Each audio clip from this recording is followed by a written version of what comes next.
اعوذ باللہ من الشیطان الرجیم بسم اللہ الرحمن الرحیم رب اشرح لی صدری ویسر لی امری واحلل عقدۃ من لسانی یفقہوا قولی رب زدنی علما۔ قرآن مجید فرقان حمید کا 17واں پارہ اقترب للناس 2 صورتوں کا مجموعہ ہے۔ سورہ انبیاء 7 رکوع اور 112 آیات پر مشتمل ہے، جبکہ سورہ حج 10 رکوع اور 78 آیات پیش کر رہی ہے۔ اس پارہ مبارک کو میں نے ڈیوائن ناکس یعنی ربانی دستک کا نام دیا ہے۔ پارے کی دونوں صورتوں کے آغاز میں ہی رب تعالیٰ انسان کو جھنجھوڑ رہے ہیں۔ حساب و کتاب کے دن کے حوالے سے روز قیامت کی ہولناکیوں سے متعلق دلوں میں خوبصورت آیات مبارکہ کی مدد سے دستک دی جا رہی ہے۔ شیطان کی دوستی اور اس کے فریب سے بچنے کی تنبیہ ہے۔ اللہ کی آزمائش بھی ہمیں جھنجھوڑتی ہے۔ دستک دی جا رہی ہے کہ آنکھ کی بینائی کے ساتھ ساتھ دل کی بینائی ایمان کے نور سے منور ہوتی ہے۔ ہماری بہت بڑی خوش نصیبی ہوگی اگر ہم ربانی دستک پر دل کی آنکھ کھول لیں، روح کو تر و تازہ کر لیں۔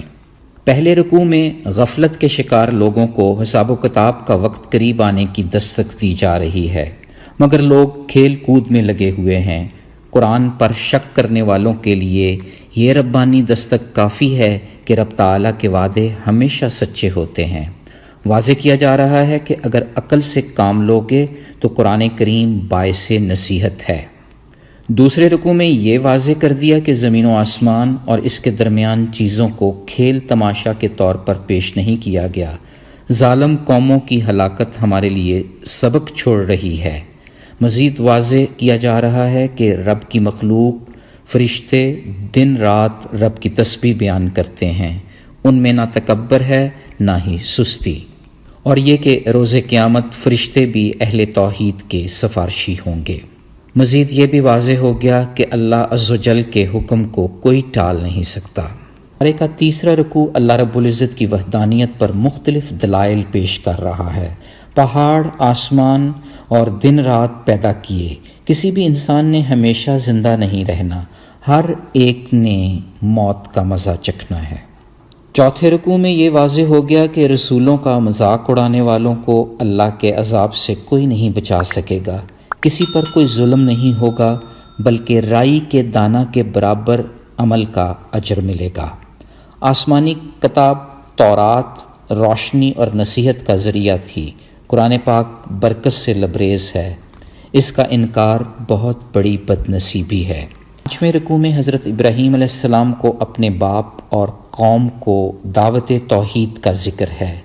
انہیں بڑی سمجھ بوجھ عنایت فرمائی گئی تھی۔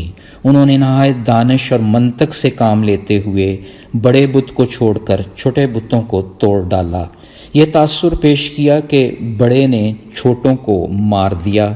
لوگوں نے کہا یہ بے جان ایک دوسرے کو کیسے مار سکتے ہیں؟ فوراً حکمت برا جواب دیا کہ ایسی چیزوں کی عبادت ہی کیوں کرتے ہو، نہ نفع بخش ہے نہ نقصان دہ۔ پھر بت پرستوں نے سزا کے طور پر آگ میں ڈال دیا، مگر ایمان کی قوت تھی کہ ڈگمگائی نہیں، آگ کو ٹھنڈا کر دیا۔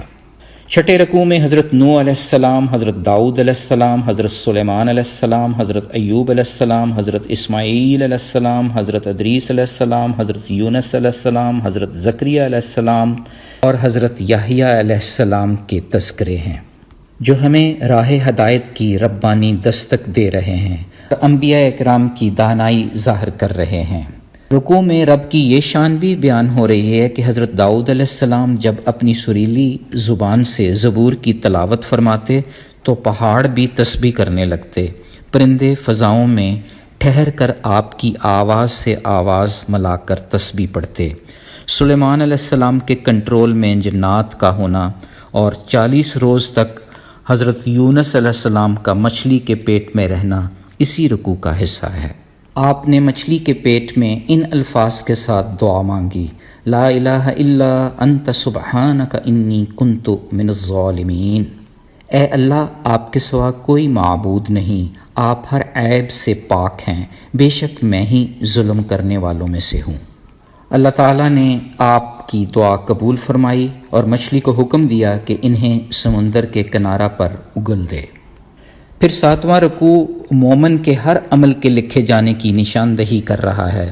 واضح ہو رہا ہے کہ روز قیامت لوگوں کی آنکھیں پتھرا جائیں گی، آسمان لپیٹ دیا جائے گا، جنتی جہنم سے محفوظ رہیں گے۔ مزید واضح ہو گیا کہ زمین کے وارث نیک لوگ ہی ہوتے ہیں۔ اس رکوع میں ایک اور خوشخبری بھی سامنے آ گئی کہ رسول اللہ صلی اللہ علیہ وآلہ وسلم کو رحمت للعالمین بنا کر بھیجا گیا۔ حدیث پاک ہے، رسول اللہ صلی اللہ علیہ وآلہ وسلم نے فرمایا، میں مجسم رحمت بن کر آیا ہوں جو اللہ تعالیٰ کی طرف سے دنیا والوں کے لیے ایک ہدیہ ہے۔ اس تناظر میں حقیقی رحمت توحید کو اپنا لینے اور شرک سے بچنے میں ہے۔ اللہ تعالیٰ ظاہر اور پوشیدہ ہر عمل کو جانتے ہیں۔ سورہ انبیاء کے آخر میں حضور پاک صلی اللہ علیہ وآلہ وسلم دعا فرماتے ہیں کہ اے میرے رب، میرے اور میری قوم کے درمیان انصاف کا فیصلہ کر دیجیے۔ ہمارا رب بڑا مہربان ہے، وہی ہمارا پروردگار ہے، یعنی تمام امور میں دعا اسی رب سے مانگنی چاہیے۔ پارے کا 8واں رکوع اور سورہ حج کا پہلا رکوع قیامت کی ہولناکی کا منظر پیش کر رہا ہے تاکہ ہم رب تعالیٰ سے ڈرتے رہیں۔ معلوم ہوا کہ علم کے بغیر اللہ کے بارے میں باتیں بنانا شیطان کی پیروی ہے، اور یہ کہ شیطان کی دوستی گمراہی کی طرف لے جاتی ہے۔ اس رکوع میں موت کے بعد دوبارہ زندہ ہونے پر مدلل سائنسی بیان بھی آ گیا۔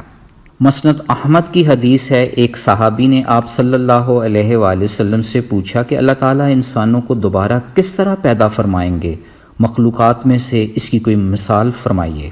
آپ صلی اللہ علیہ وآلہ وسلم نے فرمایا، کیا تمہارا گزر کسی ایسی وادی سے ہوا ہے جو خشک اور بنجر ہو، پھر تم نے اسے دوبارہ لہلہاتا ہوا دیکھا ہو؟ اس نے کہا جی ہاں۔ آپ صلی اللہ علیہ وآلہ وسلم نے فرمایا، بس اسی طرح انسانوں کا دوبارہ زندہ ہونا ہے۔